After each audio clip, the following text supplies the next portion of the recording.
In the year 532, the most powerful empire on earth was burning. Half of its capital city was in flames. Tens of thousands of rioters were screaming for the emperor's head, and the emperor himself was ready to run, to load the treasury onto a ship and flee for his life. Then a woman stood up. In a single speech, she stopped him. She saved his throne, she saved his empire, and she changed the course of history. And she had been born at the very bottom of the world, the daughter of a bear keeper, an actress that the law itself treated as shameful. This is the story of Theodora, who rose from the dirt of the arena to become the most powerful woman in the world. Theodora was born around the year 500 in Constantinople, the glittering capital of the Eastern Roman Empire. Her father was a bear keeper who looked after the animals for the great games at the Hippodrome, the enormous arena at the heart of the city. It was a hard, low life, and when her father died, it became desperate. To survive, Theodora and her sisters were put on the stage.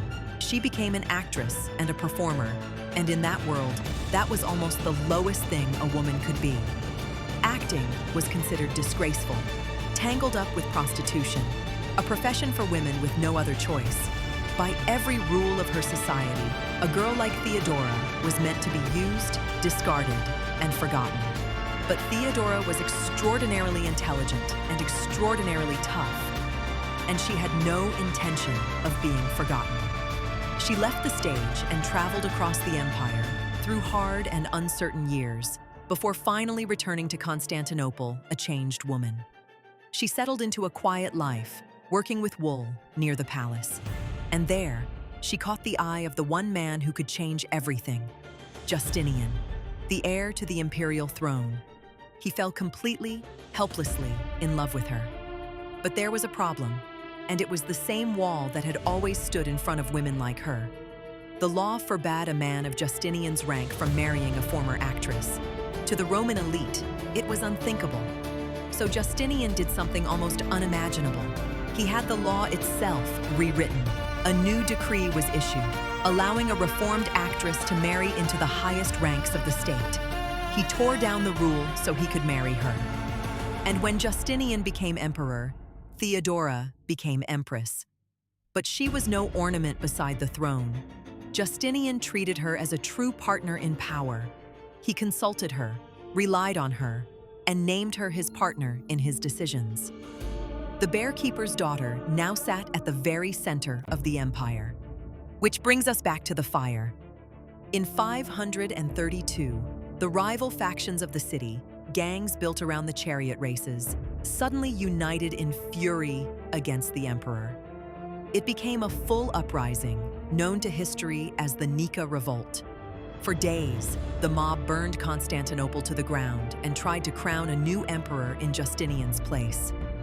Inside the palace, panic set in. Justinian's advisors urged him to flee while he still could.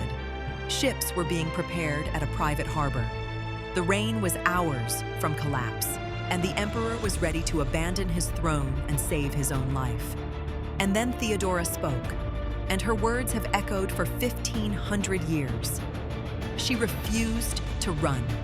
She told the men in that room that an empire was a fine thing to die for. She reminded them that she would rather die an empress than live a single day as a fugitive without her crown. As the chronicler recorded it, she declared that the imperial purple makes the noblest burial shroud. She would not flee. She would stay, and she would die a ruler if she had to.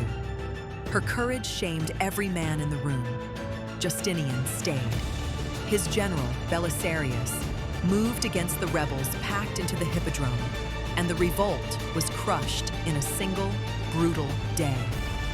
The throne was saved, not by an emperor and not by a general, but by the nerve of a woman the elite had once despised. And Theodora used the power she had won. She never forgot the world she had come from, the world that chewed up poor women and threw them away.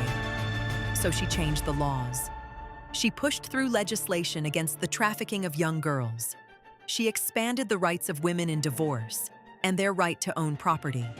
She moved to shut down the brothels that trapped them, and she founded a refuge, a convent where women escaping forced prostitution could start again. Having clawed her own way out of that world, she reached back to pull others out with her. Theodora died around the year 548, most likely of cancer, while still in her early 50s. Justinian, who had moved heaven and the law itself to marry her, never took another wife. Her influence lingered over his rule for the rest of his life, and you can still see her face today. In the Italian city of Ravenna, in a church called San Vitale, there is a glittering golden mosaic made in her own lifetime.